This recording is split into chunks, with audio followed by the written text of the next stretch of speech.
അല്ല, ദുരൂഹത തുടക്കം മുതൽ തന്നെ ഉണ്ടായിരുന്നു. പോലീസ് ആദ്യം വന്ന് പരിസര പ്രദേശങ്ങളെല്ലാം പരിശോധിച്ചു. ആ പരിശോധനയിൽ ഒന്നും കണ്ടെത്താൻ കഴിഞ്ഞില്ല. പോലീസ് തന്നെയാണ് ഫയർഫോഴ്സിനെ വിളിച്ചു വരുത്തി കിണർ പരിശോധിച്ചപ്പോഴാണ് അതിനകത്ത് കുഞ്ഞിന്റെ മൃതദേഹം കണ്ടെത്തിയത്. ഒരു രീതിയിലും സ്വാഭാവികമായിട്ടുള്ള ഒരു സംഭവമല്ല എന്നുള്ളത് തുടക്കം തന്നെ നമുക്ക് മനസ്സിലായി. കാരണം ഒരു തീപിടുത്തം ഉണ്ടാവുകയാണ്. പിടിച്ചതാണോ അല്ലെങ്കിൽ കത്തിച്ചതാണെന്നുള്ളതാണ്. കാരണം അതിന്റെ മണ്ണെണ്ണയുടെ ഗന്ധമൊക്കെ നമുക്ക് അപ്പം തന്നെ സ്മെല്ല് ചെയ്യാൻ കഴിഞ്ഞിട്ടുണ്ടായിരുന്നു. മണ്ണെണ്ണയുടെ സ്മെല്ല് ചെയ്യാൻ കഴിഞ്ഞില്ല. ആ സമയത്താണ് ഇത് ഉണ്ടായിട്ടുള്ളത്. അതിനകത്ത് കുറേ സാധനങ്ങളെല്ലാം കത്തി നശിച്ചിട്ടുണ്ട്.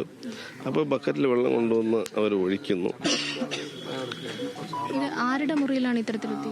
അത് കുട്ടിയുടെ അമ്മയുടെ സഹോദരന്റെ മുറിയിലാണത്. പിന്നെ അച്ഛനെല്ലാം കിടന്നിരുന്നത് അടുക്കളയുടെ ഇതിന് തൊട്ടടുത്തുള്ള മുറിയിലാണ്. അപ്പൊ ഈ മൂത്ത കുഞ്ഞിനെ ടോയ്ലറ്റിൽ കൊണ്ടുപോയ സമയത്ത് ഇളയ കുഞ്ഞിനെ അടുത്ത് അച്ഛൻ്റെ അടുത്ത് കിടത്തി എന്നാണ് ഇവർ പറയുന്നത്. അപ്പൊ അത് ഈ തീ അണച്ചതിന് ശേഷം വന്ന് നോക്കുമ്പോൾ ഈ കുഞ്ഞ് കാണുന്നില്ല എന്നുള്ളതാണ്. അമ്മ ഈ കുഞ്ഞിന്റെ കരച്ചിൽ കേട്ടു എന്നൊക്കെ പോലീസിനോട് പറഞ്ഞു. അത് അങ്ങനെ പറഞ്ഞു. കുഞ്ഞിന്റെ ഒരു കരച്ചിൽ പുറത്ത് കേട്ടു എന്ന് അമ്മ പറഞ്ഞതായിട്ട് എന്നോടും പറഞ്ഞിരുന്നു. സ്വാഭാവികമായിട്ട് അങ്ങനെയൊക്കെ കേൾക്കുമ്പോൾ അമ്മ എന്തായാലും ചെന്ന്. അതെ, ആ കാര്യങ്ങളൊക്കെയാണ് നമുക്ക് കൂടുതൽ ദുരൂഹമായി തോന്നുന്നത്. ഇവരെല്ലാം ഉണർന്നിരിക്കുന്ന ഒരു സമയത്താണ് ഇതെല്ലാം സംഭവിച്ചിരിക്കുന്നത്. അവിടെയാണ് ഇത് കൊലപാതകമാണെന്ന് പോലീസ് പറയാണ്. അങ്ങനെയാണെങ്കിൽ കുടുംബം കസ്റ്റഡിയിലുമുണ്ട്.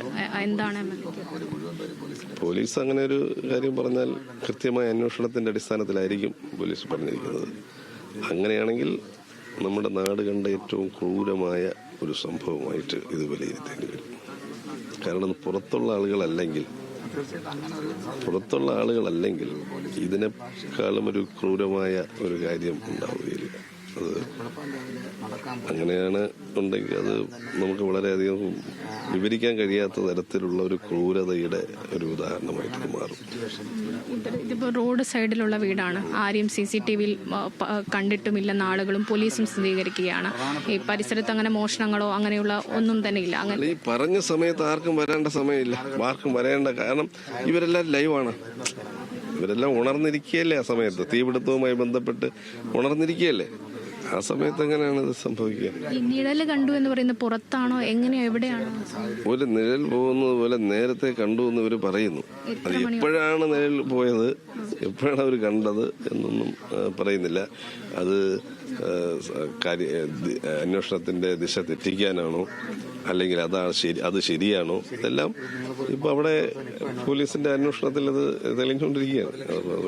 വലിയ തരത്തിലുള്ള കടബാധ്യത കുടുംബത്തിനുണ്ടെന്ന് പറയുന്നു. പക്ഷെ അത് അച്ഛൻ അറിയില്ല. അമ്മ വലിയ തരത്തിൽ കടം വാങ്ങി വെക്കുന്നു. പലതവണ ആളുകൾ ചോദിക്കുമ്പോൾ അതിനെക്കുറിച്ച് ഇപ്പോഴാണ് നമ്മൾ കാര്യങ്ങൾ മനസ്സിലാക്കുന്നത്. പോലീസിൽ ഇവർ 30 ലക്ഷത്തിന്റെ ഒരു പെറ്റീഷൻ കൊടുത്തിരുന്നു എന്നൊക്കെ നമ്മൾ ഇപ്പോഴാണ് അതിനെക്കുറിച്ചെല്ലാം മനസ്സിലാക്കുന്നത്. പക്ഷെ അത് ഇതുമായിട്ട് എങ്ങനെയാണ് കണക്ട് ചെയ്യപ്പെടുന്നതെന്നാണ് എനിക്ക് മനസ്സിലാകുന്നത്. കടബാധ്യത ഇതുമായിട്ട് എങ്ങനെയാണ്? അതായത് പലതവണ ഇവർ ഇത്തരത്തിൽ എന്തെങ്കിലും ആളുകൾ കടം ചോദിക്കാൻ വരുന്ന സമയത്ത് പല കാര്യങ്ങളും പറഞ്ഞ ആളുകളെ പിന്തിരിപ്പിച്ച് വിടാറുണ്ടായിരുന്നു, പല ന്യായങ്ങളും പറഞ്ഞിട്ട്.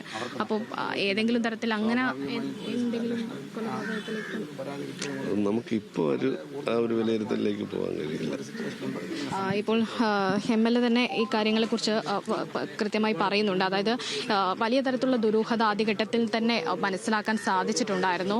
അതുമായി കേന്ദ്രീകരിച്ച് പോലീസിന്റെ കൃത്യമായ അന്വേഷണം, അതാണ് ഇത് കുട്ടിയുടെ കൊലപാതകമാണെന്ന് പോലീസ് സ്ഥിരീകരിക്കാനുള്ള ഒരു കാര്യം. ഇനി ആരാണ്, എന്തിനു വേണ്ടിയാണ് ഇത്തരത്തിലൊരു ക്രൂരകൃത്യം ചെയ്തത് എന്നതാണ് നമുക്ക് അറിയേണ്ടത്. അത് കുടുംബമാണോ അല്ലെങ്കിൽ കുടുംബത്തിൽ നിന്ന് പുറത്താരെങ്കിലുമാണോ, അത് കൃത്യമായിട്ട് പോലീസ് അന്വേഷിക്കുന്നുണ്ട്. എന്തായാലും സമീപത്ത് നിന്ന് ഈ പറഞ്ഞ സമയത്ത് ആരെങ്കിലും വന്നു പോയതുമായി ബന്ധപ്പെട്ടുള്ള നിലവിൽ ദൃശ്യങ്ങളൊന്നും പോലീസിന് ലഭിച്ചിട്ടില്ല. അതുകൊണ്ട് തന്നെയാണ് കാണാതായി, കുഞ്ഞിനെ ആരോ എടുത്തുകൊണ്ടുപോയി എന്ന് പറഞ്ഞ് കുടുംബം നിലവിളിക്കുമ്പോഴും പോലീസിൽ പരാതിപ്പെടുമ്പോഴും അത്തരത്തിലൊരു ദൃശ്യങ്ങളോ വിവരങ്ങളോ ലഭിക്കാത്തതിനെ തുടർന്നാണ് പോലീസിന്റെ അന്വേഷണം കൃത്യമായി ഈ വീട്ടിനകത്ത് നിന്ന് തന്നെ ഈ പരിശോധന ആരംഭിക്കാനിലേക്ക് കാര്യങ്ങൾ എത്തിച്ചേർന്നത്.